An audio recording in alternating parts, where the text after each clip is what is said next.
Thank you very much, Mr. Chairman. As you know, this is one of the most important pieces of legislation to come before this committee in recent years.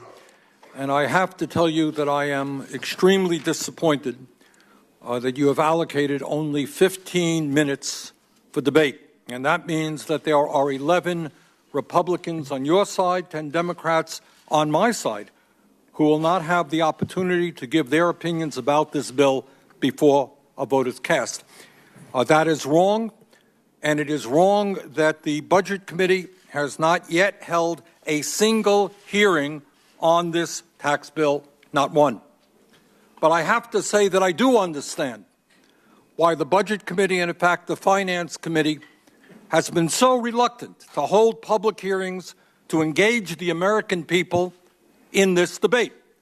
And that is because this legislation is a disastrous and unfair piece of legislation which gives huge tax breaks to the people who need it the least, the very, very wealthy. It raises taxes on millions of middle-class families at a time when the middle class is struggling.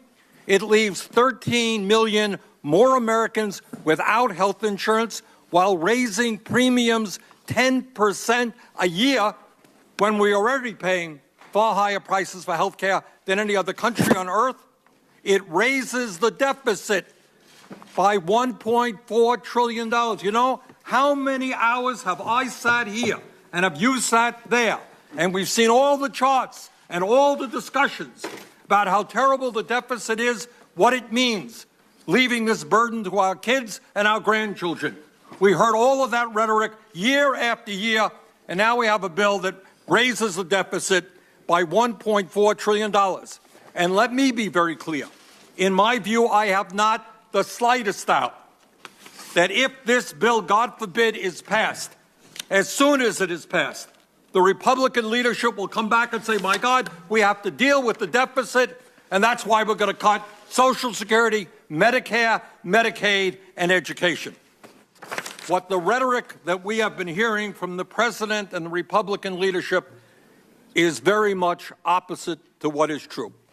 President, Republican leadership have said this is a tax program to benefit the middle class, yet 87 million more middle-class households will see their taxes go up, while 62% of the benefits flow to the top 1%. Top 1%, 62% of the benefits, 87 million middle-class families pay more in taxes. Further, in order to pay for a permanent tax cut for corporations, companies that are today making record-breaking profits, the middle-class tax cuts of the Senate bill would expire by the end of 2025. Permanent tax cuts for corporate America, temporary tax cuts for working families. Adding insult to injury, this legislation provides a huge tax break to corporations that are shifting jobs to China and profits to the Cayman Islands by exempting offshore profits from U.S. taxation, which is known as territorial tax schemes. Now, Mr. Chairman, Senator Ron Johnson and I do not agree on very much, that's for sure. But I do agree with him when he said, and I quote, with a territorial system, there will be a real incentive to keep manufacturing overseas, end of quote. Mr. Chairman, it is not surprising that my Republican colleagues would be pushing legislation to give tax breaks to the very rich, but I really do have a hard time understanding how they are prepared to vote for legislation that would increase the deficit by some $1.4 trillion. Mr. Chairman, the overwhelming majority of the American people do not want to see tax breaks for billionaires and raising taxes for the middle class and laying the groundwork for cuts to Social Security, Medicare, and Medicaid.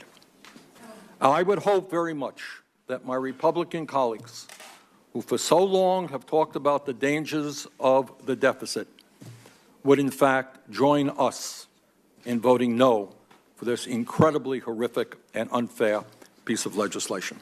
Thank you.